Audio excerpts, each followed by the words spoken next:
¿Cómo luce un padre espiritual? ¿Cómo es un padre espiritual? Cuando nosotros estábamos viendo Primera de Corintios, ya en los domingos anteriores, habíamos visto que en la iglesia de Corinto habían divisiones, ¿no? Unos de Pablo, otros de Apolos, otros de Cefas o de Pedro, y otros de Cristo, ¿no? Otros seguían a Jesús según ellos, ¿no? Y entonces, pues, Pablo les llama la atención y les dice, oye, ¿qué onda con ustedes? Ah, si hubiera sido mexicano eso hubiera dicho, ¿no? ¿Qué pasa con ustedes? Finalmente todos somos, ¿qué cosa? Siervos. Todos somos servidores. No tienen por qué estar peleándose. No tienen por qué estar haciendo su grupito. No, no que yo de este, yo de aquel. No, eso está mal. Porque todos somos servidores. Y después de esa, entonces viene, no escribo esto, versículo 14, no escribo esto para avergonzaros, sino para amonestaros como a hijos míos amados. Es decir, como un padre es que está escribiendo el apóstol Pablo.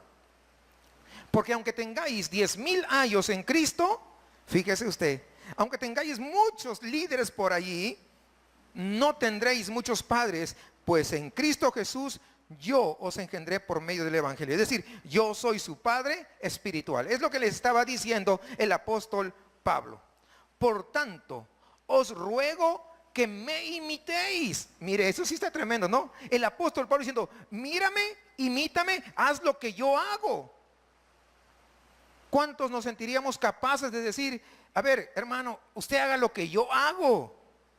¿Verdad? Deberíamos nosotros estar en esa capacidad de poder hacerlo. Por esto, versículo 17, por esto mismo os he enviado a Timoteo, que es mi hijo amado y fiel en el Señor. No solamente amado, sino es fiel en las cosas que Dios había expuesto, el cual os recordará mi proceder en Cristo. Es decir, que el apóstol Pablo ya había enseñado a la iglesia de Corinto cómo debían comportarse, pero se habían ¿qué? Olvidado. Y por eso salieron con estas cuestiones. Pero Timoteo iba para recordarles a ellos cuál era su proceder en Cristo. De la manera que enseño en todas partes y en todas las iglesias. Es decir, no iba y a un lugar, en una iglesia enseñaba de una manera, en otra de otra manera. No. En todas partes y en todas las iglesias. Mas algunos están envanecidos, como si yo nunca hubiese de ir a vosotros. Es decir, se están aprovechando de que no está Pablo, y como está lejos dirán, no, yo creo que Pablo no va a venir, así que nosotros vamos a hacer como se nos da la gana, porque creemos que esto es mejor. Es lo que estaban diciendo, es lo que estaban envanecidos. Pero iré, dice. No es una amenaza, ¿no? O sea, dice, ustedes piensan que no voy a ir, esos envanecidos, ¿no? Esos que están haciendo las divisiones, piensan que no voy, pero ¿saben qué? Voy a ir, le dice Pablo, pero iré pronto a vosotros, si el Señor quiere. Ahí está hablando de la soberanía de Dios, ¿no? Si el Señor lo permite, ahí iré. Y conoceré, no las palabras, sino el poder de los que andan envanecidos. Porque el reino de Dios no consiste en palabras, sino en ¿qué? En poder. Porque hay muchos que pueden llenarse de palabras. Lo importante no son la cantidad de palabras, no son las palabras tan bonitas que se puedan expresar, no es el raciocinio, esa sabiduría humana, ¿verdad? Que pueda relucir, sino es en el poder. Y el 21 termina, ¿qué queréis? ¿Iré a vosotros con vara o con amor y espíritu de mansedumbre? ¿Qué queréis? Al principio de este capítulo 4, nosotros habíamos estado hablando sobre los administradores de los misterios de Dios y también hablamos de los servidores de Cristo. Y tanto para los administradores como para los servidores decía que se requería que fueran hallados fieles, no perfectos, fíjense, no, pero sí fieles. ¿Por qué? Porque Él nos ha confiado toda su palabra. Y si Dios nos tuvo por fieles poniéndonos en el ministerio, ¿qué tenemos que hacer nosotros? Pues debemos ser fieles en llevar su palabra, en alimentar fielmente al pueblo, a la congregación, con todos los misterios que Dios, es decir, anunciando las verdades que a veces que antes fueron ocultas en el caso de Pablo, pero que ahora han sido reveladas a él, y él tiene que ser fiel de acuerdo a esa revelación que ha tenido del Espíritu Santo. Fiel, no distorsionar. Y los que estamos sirviendo debemos ser fieles en su palabra, no a lo que yo creo, no a lo que yo pienso, no a lo que yo escuché en YouTube o en Facebook, no a lo que yo escuché en la radio. Fieles a su palabra. Eso es lo mejor que puede hacer cualquier ministro del Señor. Eso es lo que nosotros hablábamos. Pablo era fiel, Apolos era fiel, Cefas era fiel, Cefas o Pedro, ¿verdad? Eran fiel. ¿La iglesia de Corinto era fiel? Evidentemente que no. Por eso ellos causaban las divisiones. No fue Pablo el que le hizo la división, no fue Pedro el que hizo la división, no fue Apolos el que hizo la división, fueron la gente de Corinto. ¿Eran buenos administradores? No. Más bien lo que está diciendo Pablo, ¿saben qué? Ustedes son orgullosos, por eso se han envanecido, ¿verdad? Envanecerse tiene que ver con el orgullo. Ellos estaban orgullosos de su sabiduría humana, pero también ellos se sentían tan orgullosos. Es que nosotros tenemos a Pablo. Estaban orgullosos de qué? De sus líderes humanos. ¿Saben qué? Nadie somos nosotros los que estamos al frente para que alguien se pueda enorgullecer. No. Es decir, casi se estaban convirtiendo en idólatras. Y muchos tienen sus ídolos en YouTube, en Facebook, en las redes sociales. Tienen hasta sus favoritos. Ahora, quiero que sepa que justamente fue este orgullo carnal el que causó las divisiones ahí que estaban invadiendo la iglesia de Corinto. De ahí que nosotros, esta carta nos tiene que enseñar a nosotros, ¿verdad? A no poner la mirada en quién, en ese líder, sino en Cristo. Pero que el líder tiene también que ser capaz de decir, mírenme, no soy perfecto, pero aquí estoy siendo fiel al Señor, acercándome lo más que yo puedo a su palabra. Porque los líderes tenemos que ser ejemplos de siervos humildes, de siervos piadosos por el Señor. Pero la iglesia también tiene que observar esto. Los hermanos de Corintios, ellos tenían que estar profundamente agradecidos porque Dios les había dado tan extraordinarios líderes, tan extraordinarios pastores. Pero en lugar de sentirse agradecidos y humildes, se sintieron orgullosos, se sintieron ahí con toda la vanidad. Yo recuerdo en una oportunidad que viajamos a Veracruz, iba con el hermano José Flores, que estábamos ahí, que no bajaba el vidrio, no sé, y lo llevamos a reparar. Y mientras estábamos ahí en Tampico, eso ocurrió en Tampico, resulta que se acerca una persona y nos identificamos como llevaba en la camioneta, ¿no? El nombre de la iglesia. Pues, ustedes son sí, ¿dónde vienen? De Monterrey. Mire, nosotros acá, comenzó a hablar, ¿no? Nuestro pastor, el fulanito de tal, y él hace esto y hace aquello. Y yo decía, está envanecido, se parece a los de Corinto. Lo tenía así, wow. Ahora, tampoco estoy diciendo que maltraten a los pastores, porque algunos dicen, es que no hay que envanecerlo, y comienzan y son desobedientes y hacen lo contrario. Dice uno, hace una cosa, hace lo contrario. O sea, no, tenemos que tener cuidado. La Biblia dice que tenemos que también nosotros ser respetuosos en ese sentido. Y vamos a ver cómo ellos estaban envanecidos unos contra otros. Eso quiere decir, envanecidos quiere decir que estaban como hinchados, inflados unos contra otros en su propio orgullo. Y unos decían, yo soy de Pablo, Pablo es el apóstol, así.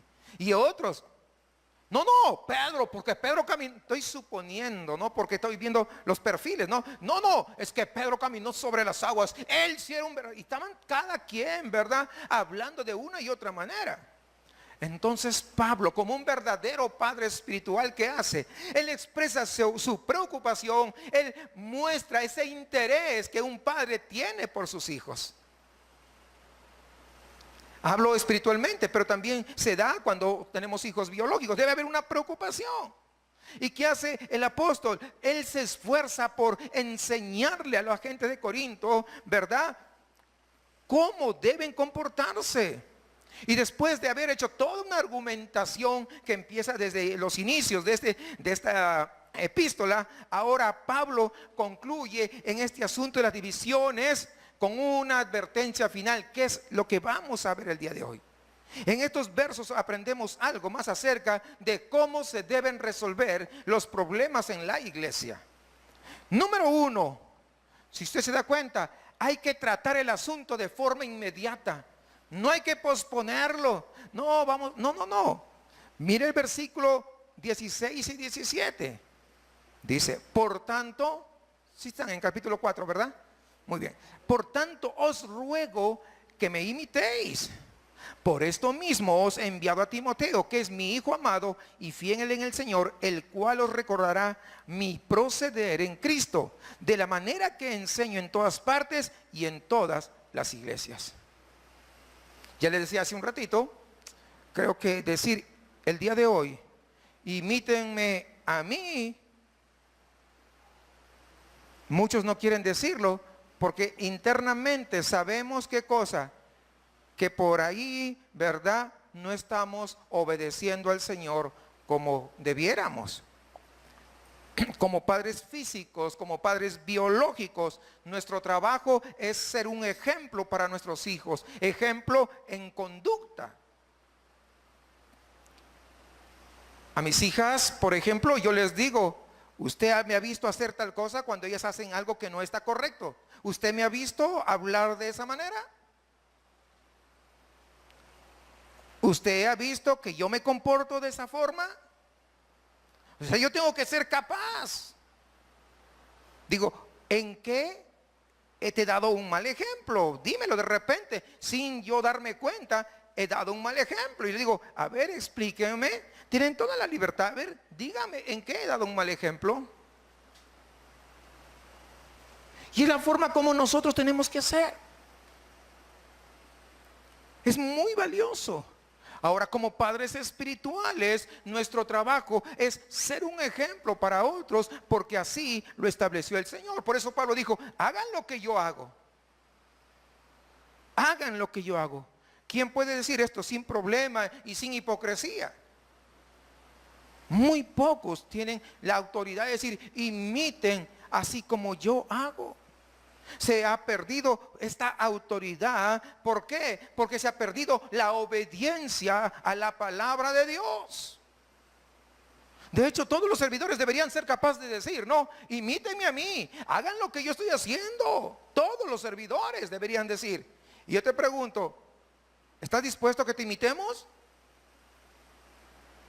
Tendríamos que poner acá en el proyector, ¿verdad?, en la pantalla, a ver, que Dios proyecte una semana nada más, la última semanita de tu vida, a ver si podemos imitarte por lo menos. O ya no proyectarlo acá en tu cerebro, ¿sabes qué? Checar tu Facebook. A ver si podemos nosotros imitarte lo que tú haces. Esta no era la única vez que Pablo decía que lo imitaran.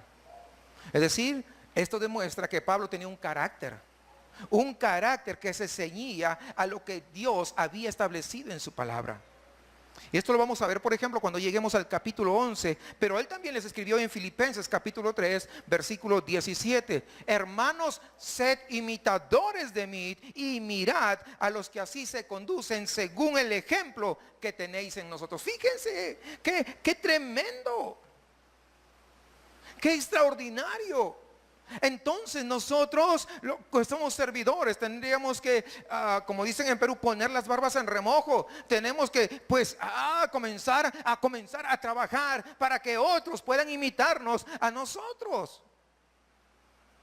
Filipenses 4:9, hablando de lo mismo, dice, lo que aprendisteis y recibisteis y oísteis y visteis en mí, esto hace, wow. Lo que aprendiste, lo que recibiste, lo que oíste y lo que tú viste, no te contaron, lo que tú mismo vistes de mí, esto haced. Y luego hay una promesa que extraordinaria: y el Dios de paz estará con vosotros. Fíjense, hermanos, entonces hay una responsabilidad primaria en el liderazgo, hay una responsabilidad primaria en los servidores. ¿Sí captamos la idea? Por eso, por ejemplo, cuando se expone a disciplina, no es lo mismo a uno que es servidor, a alguien que no es servidor, por ejemplo. Porque tiene que ser un ejemplo. Un servidor. Tenemos que ser dignos de ser imitados. Ahora veamos cómo Pablo entendía qué es el discipulado. Él no llevó ningún curso. Él lo único que tenía eran las escrituras y hacía lo que Dios quería.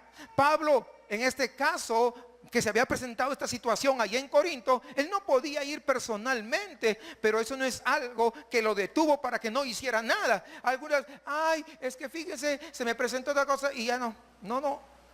No, Pablo no podía ir. Entonces, ¿qué pasó? Lo que él está diciendo, que problemas que se presentan ahí tienen que ser tratados de manera inmediata. No se debe postergar el asunto esperando que en vano que las cosas mejoren. No, hay que ir y atacar el asunto que está causando problemas dentro de la iglesia. Y esto fue justamente lo que Pablo hizo. Y como no pudo ir personalmente, ¿qué hizo? Envía a su hijo Timoteo y a que ponga orden. ¿Sí se dan cuenta? Ay, es que no hay amor ahí en esa iglesia. No. Hay justamente amor, pero sobre todo hay amor por Cristo Jesús. Esa es la razón. ¿Y para qué lo envía? Lo envía para ayudarles a seguir el ejemplo de Pablo. Ahí dice, por esto mismo. Es decir, su tarea era recordarles cuál era el proceder en Cristo. Es decir, tú eres cristiano, mira, tu comportamiento no va acorde a un cristianismo. Tu comportamiento dista mucho de lo que es el cristiano. Pero acá, el día de hoy, si por ejemplo vas a un hermano y le dices, hermano, ¿sabes qué? Me parece que tu hijo no es salvo. ¿Qué?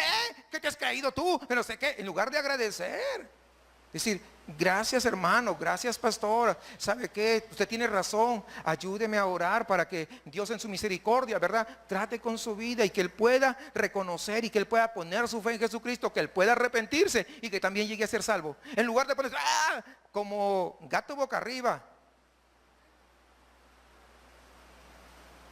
No hay otra manera, hermanos, de que nuestros hijos lleguen a la salvación si no reconocemos. Siendo tapadera de los hijos, ¿ellos llegarán a la salvación? ¿Sí o no? No, al contrario, si alguien se da cuenta que tu hijo no es salvo, lo que está mostrando no es juzgar, sino preocupación por su salvación.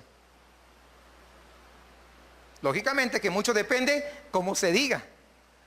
Yo le estoy diciendo porque estoy predicando a todos sus mayores, pero todo, si vas a un hermano a hablarle de su hijo, tú tienes que hablar con sabiduría de Dios. Pero hay que decirle las cosas, de tal manera que este hermano se ponga las pilas, ¿verdad? ¿Y qué tal? Juntamente, entre 2, 3, orando, ayudando, enseñando, guiando, dirigiendo a este niño, o a este jovenzuelo, a este adolescente, de tal manera que llegue a la salvación. ¿Sí captamos la idea, amados? Ahora, esto que estamos viendo, este proceder en Cristo del cual se está hablando, no solamente se aplica a la vida personal de Pablo, sino a la forma en que se organizaba a las iglesias y cómo resolvían los problemas entre todos los hermanos. Pablo le describe, mi hijo amado y fiel. ¿Por qué explica o por qué Pablo dice mi hijo amado y fiel? Esto es para que a los corintios le quede bien claro que tienen que respetarlo, porque es como si Pablo mismo hubiera ido, es como si Pablo estuviera presente en ese lugar. Por eso escribe así y dice, de la manera que enseño en todas partes y en todas las iglesias. Estamos en el versículo 17, la segunda parte. Una parte importante del proceso de conformarse a la imagen de Cristo justamente es enseñar la palabra, declarando y explicando sus verdades, no tergiversándola, no torciendo la palabra. En el caso de la iglesia de Corinto, Pablo ya los había instruido claramente, cuidadosamente. Él fue el que fundó la iglesia durante año y medio, dice en el libro de los Hechos, que estuvo Pablo allí. Año y medio. Es decir, ellos estaban fundamentados en la palabra de Dios. Usted que tiene, por ejemplo, acá más de 5 años, usted debe estar fundamentado en la palabra de Dios. O todavía es un bebé espiritual, todavía, no sé, pero debería ya hacerlo. Ahora, lo que iba a hacer Timoteo era recordarles, fíjense esto, recordarles lo que Pablo había enseñado y el ejemplo que él había vivido cuando él estuvo, el año y medio que estuvo Pablo entre ellos. No es suficiente, quiero que entienda, no es suficiente enseñar lo que está correcto. Debemos enseñarlo de manera comprensible, que todos puedan entender lo que se está transmitiendo.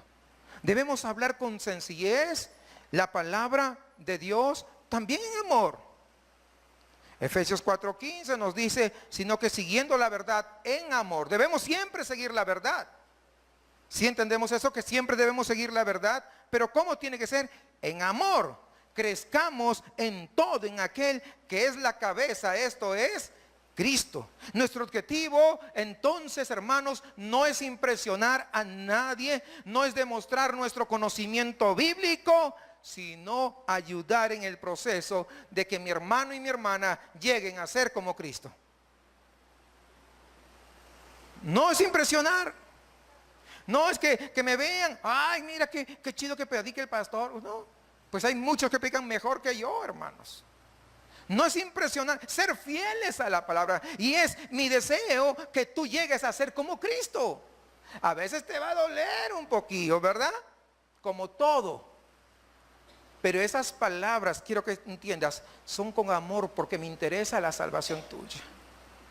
Porque me interesa que tu carácter vaya siendo moldeado cada día más a la imagen de Cristo. Pero ¿qué más hace Pablo? Pablo no se queda tranquilito. Pablo confronta a los cabecillas, a los que estaban envanecidos.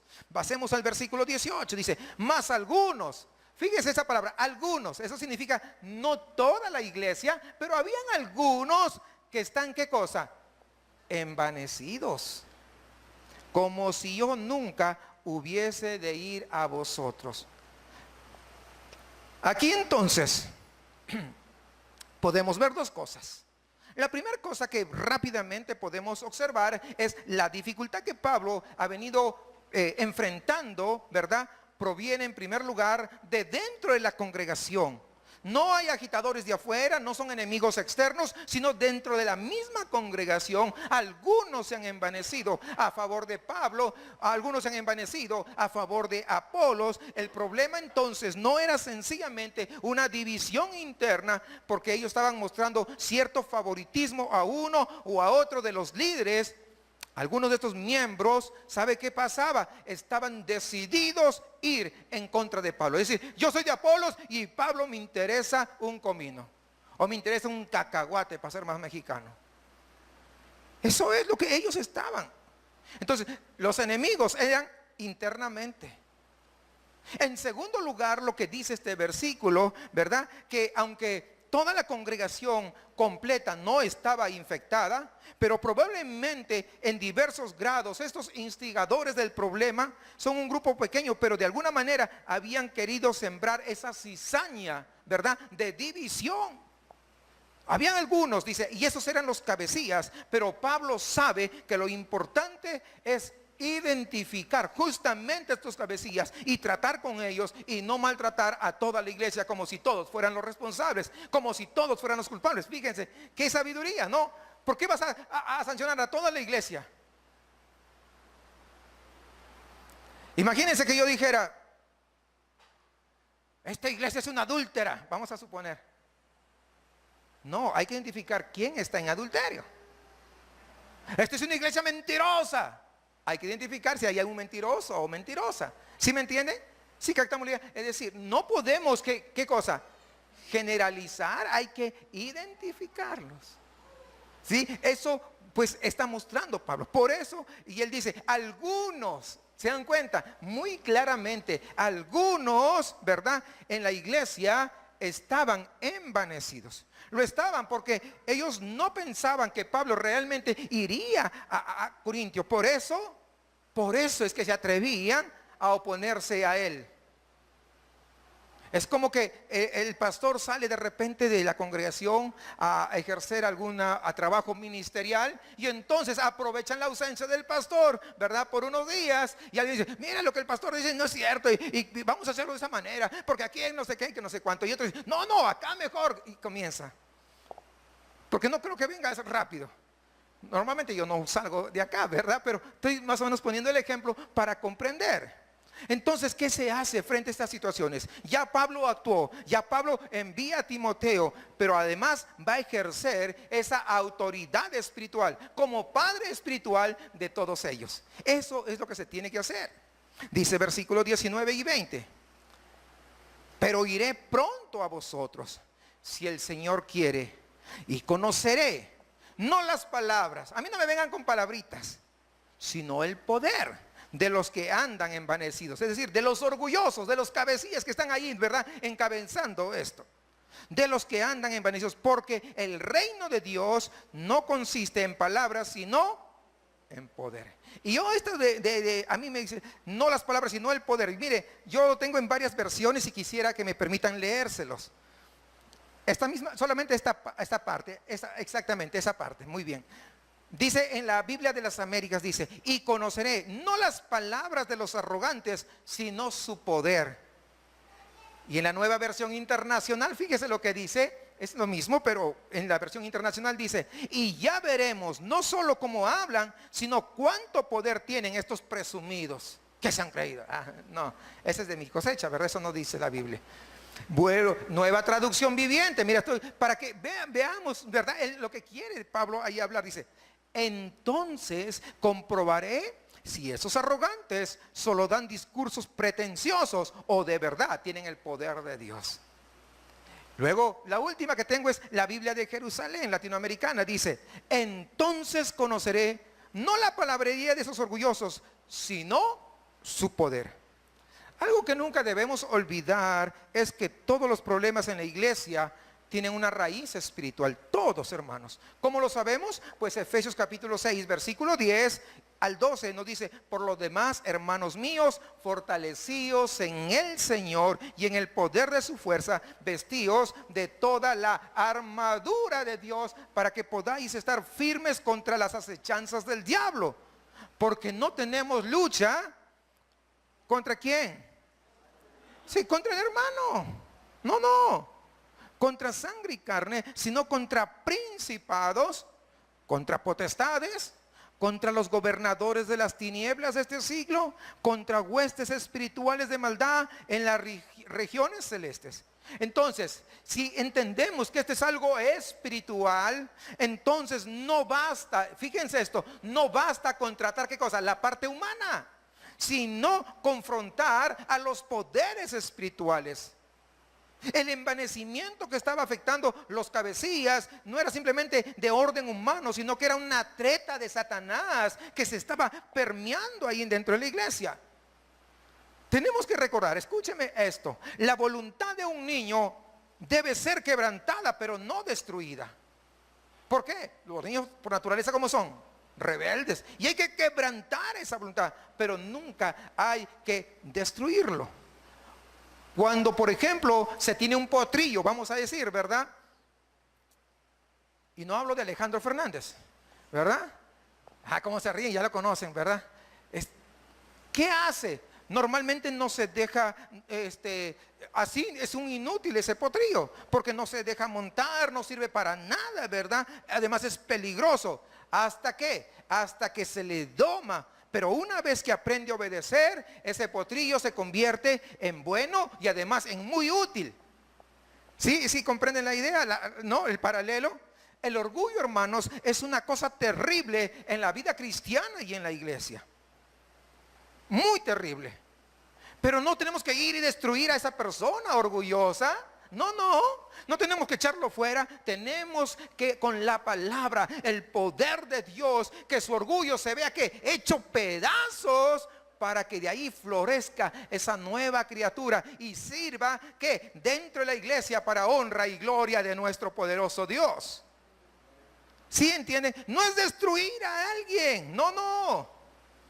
Porque hay lugares, hermanos, tristemente yo he visto, en los cuales a la persona que de repente comete un pecado, por más flagrante que sea el pecado, lo destruyen toda su vida. No. Pablo no enseña esas cosas. Lo destruyen como marginado de todas las actividades. Tiene que sentarse en la última banca. Es decir, cuando alguien se siente en ese lugar, saben que está en disciplina. Sí. Dicen, no, nadie se va a enterar. ¿Sabe qué? El siguiente domingo nadie le da la mano, nadie lo saluda. ¿Por qué? El chisme que comienza en el pastor. Pero a eso no somos llamados, hermanos. No somos llamados. Nosotros como espirituales entendemos esta levadura del pecado que dice ahí en el capítulo 5 de 1 Corintios, pues había hecho que esta gente de Corintio se envanecieran hasta el punto de decir, Pablo no va a venir a vernos, él ladra más de lo que muerde, definitivamente vamos nosotros, ¿verdad? Pero no eran todos. Eran como algunos. Y es con esos algunos que se tiene que tratar. Pablo, pues él había sido desobediente, había demostrado mucha paciencia, pero ahora él estaba advirtiendo que había llegado el momento de la disciplina. Pablo no era tolerante como la madre moderna que le dice a su hijo, voy a contar a la de 3, y si no estás acá vas a ver, 1, 2, y el muchacho ni se mueve, 2 y medio, 2 3/4, nunca llega a 3, o sea, esa es la mamá moderna. ¿Es cierto, mamás? No. Estás acá, voy a contar a la de 3, 2, 3, ya estás. Punto. Así es en el ejército. En el ejército me decían, ¿cómo me decían? Vamos a contar a la de 5,000. Todo el mundo se grita, ¡ah, bien! Para que vayan y den una vuelta a todo el estadio. Voy a contar a la de 5,000 y todos deben estar acá, haber dado toda una vuelta en el estadio. Y comenzaba, 4,995. Imagínense.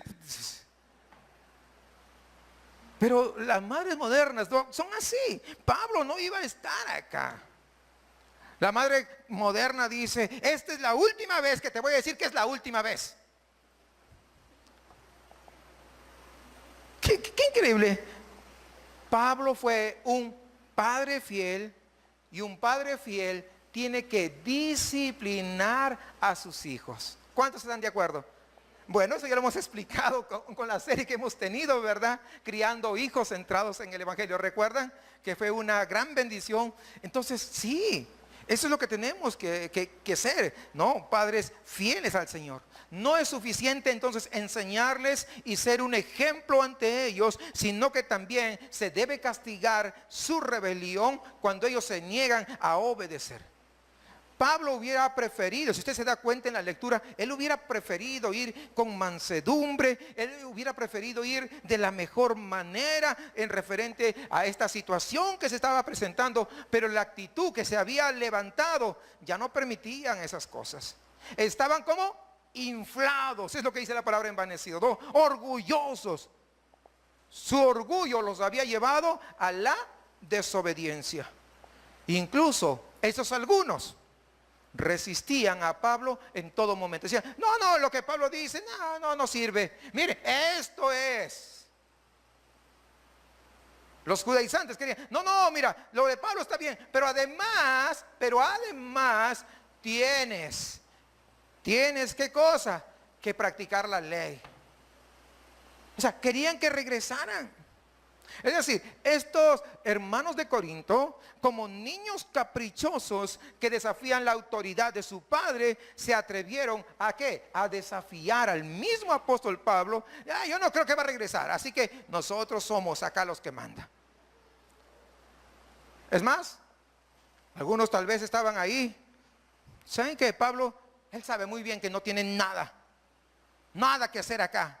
No tiene por qué regresar a Corinto. No somos suficientes, nosotros somos sabios, nosotros tenemos la capacidad de poder hacer las cosas. Y ya me parece la rebelión de los hijos de Coré. ¿Acaso Dios puede hablar solamente por Moisés?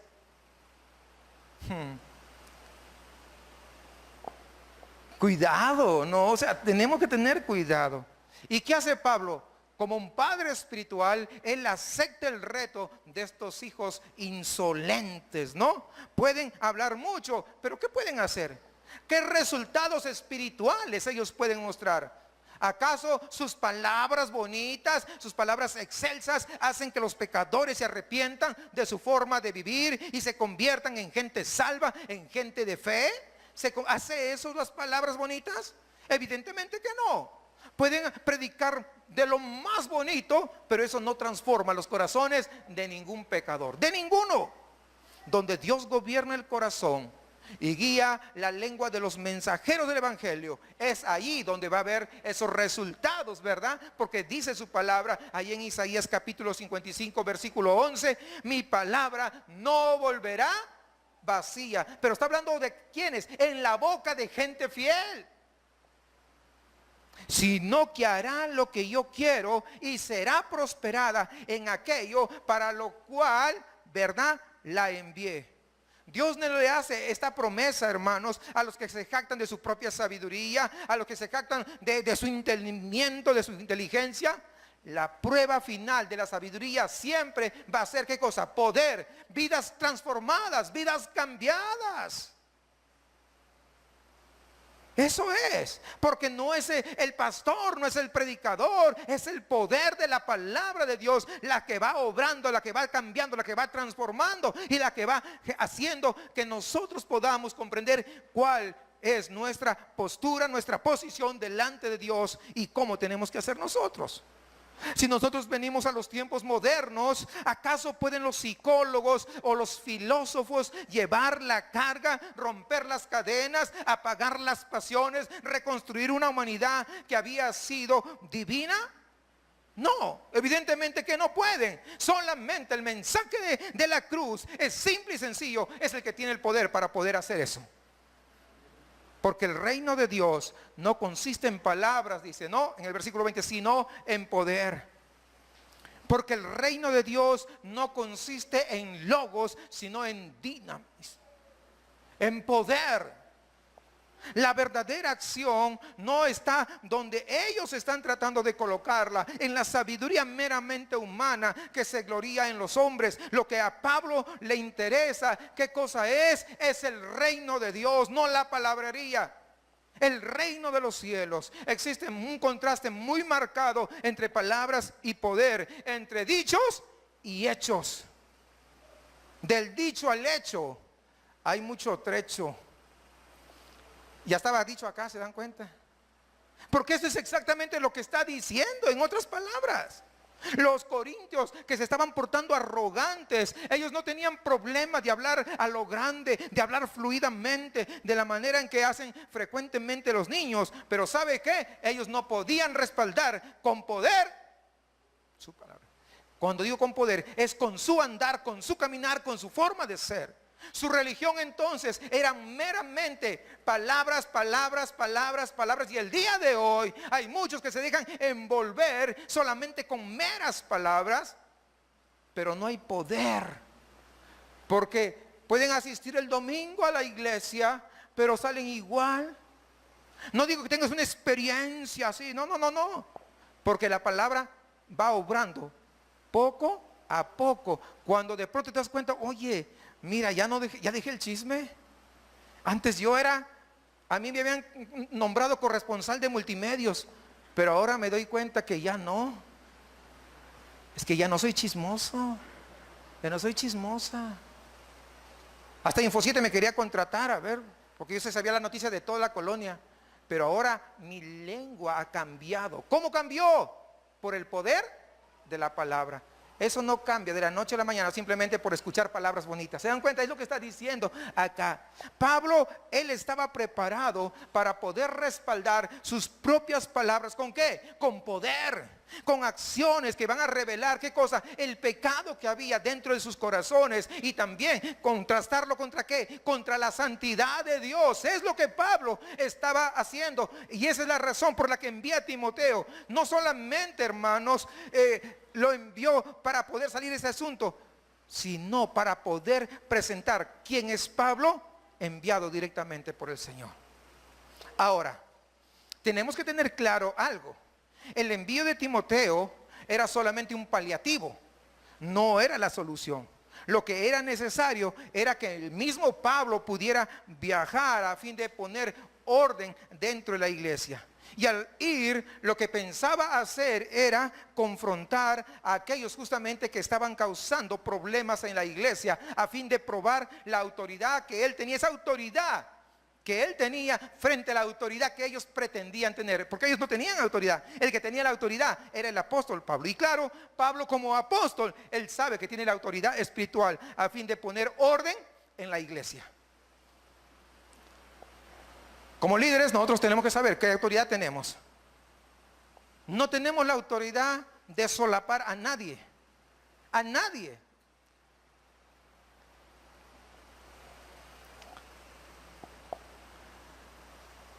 Mi esposa dice, oye, el pastor no tiene compadres de pila, ¿sí es? Compadres de pila. Yo decía, ¿de qué pila será? Pero ya entendí. Que no importa, siempre voy a decir la verdad, siempre voy a confrontar, siempre voy a exhortar, siempre voy a aconsejar, porque lo más valioso para mí es que todos lleguen a la salvación. ¿Sí o no? Sí, hermanos. ¿Sí? Ahora, vayamos ya al versículo 21. Ahí va a exigir una respuesta de estos hermanos el apóstol, ¿no? Dice, ¿qué queréis? ¿Iré a vosotros con vara? ¿O con amor y espíritu de mansedumbre? Es decir, no bastaba tratar el asunto de manera unilateral de parte de Pablo imponiendo su autoridad. La única forma de resolver el problema era justamente involucrando a los interesados en la solución a este problema. Por eso Pablo termina esta sección desafiando a la iglesia en su conjunto a considerar bien cuál es su postura frente a lo que Pablo estaba escribiendo. ¿Qué queréis? Es decir, depende de ellos cómo se iba a resolver este asunto. ¿Tranquilamente o con disciplina? ¿Iré a vosotros con vara? La vara ya sabemos qué es, ¿no? Es disciplina, es castigo. Y a veces pues es necesaria la disciplina fuerte en la iglesia, ¿no? Y eso pues se va a considerar en el capítulo siguiente, de una disciplina muy férrea que pone el apóstol Pablo. De hecho, cuando se disciplina, no cree que lo hacemos con gozo. Nos causa tristeza, hermanos. No es placentero aplicar la disciplina, pero si no hay arrepentimiento, si no hay corrección, pues hay que usarla. ¿Para qué? Para tratar de que se produzca la conversión. Ese es el anhelo. ¿Con disciplina? O viene la otra, ¿no? La otra parte. O quieres con amor y espíritu de mansedumbre. Igual. ¿Cómo quieres que te tratemos? Lo que está diciendo Pablo. Lo mismo sucede acá en la iglesia. Mira, tú has caído. ¿Cómo deseas ser tratado? ¿Con amor y espíritu de mansedumbre? ¿O con disciplina así fuerte? Es decir, el amor y el espíritu de mansedumbre es lo opuesto al castigo. Es lo opuesto a la disciplina, ¿verdad? Entonces, esto, hermanos, lo hace un padre. ¿Por qué? Porque requiere que sus hijos sean obedientes. ¿Y quiénes tendrían que determinar el curso de cómo Pablo iba a enfrentar estas cosas? La gente de Corinto. no le quedaba en Pablo. Pablo ya exhortó, Pablo dio dirección, Pablo dio el consejo. Ahora la gente de Corinto era responsable de cómo iba el siguiente paso. Si se corregían prestando atención a la carta de Pablo, entonces, ¿qué iba a hacer Pablo? Iba a llegar con amor, iba a llegar con una actitud mansa y de reconocimiento que ellos sabían, ¿verdad?, en qué habían fallado y se habían arrepentido. Es decir, la conducta de ellos iba a determinar con qué clase de actitud llegaría Pablo a Corinto a visitarles. Porque recuerden una cosa, aún en el castigo hay amor. Hebreos 12:6 lo dice y ustedes, es un pasaje que creo que la mayoría lo sabe. Pero aquí entonces Pablo está contrastando dos cursos de acción cuando él llegaría a Corinto y él dejaba que la gente de Corinto tomara la decisión. Por una parte, el castigo que merece la mala conducta, y por otra, con amor y ese espíritu de mansedumbre que prevalece cuando hay corrección, que prevalece cuando hay obediencia, cuando hay humildad en reconocer en qué fallamos, hermanos.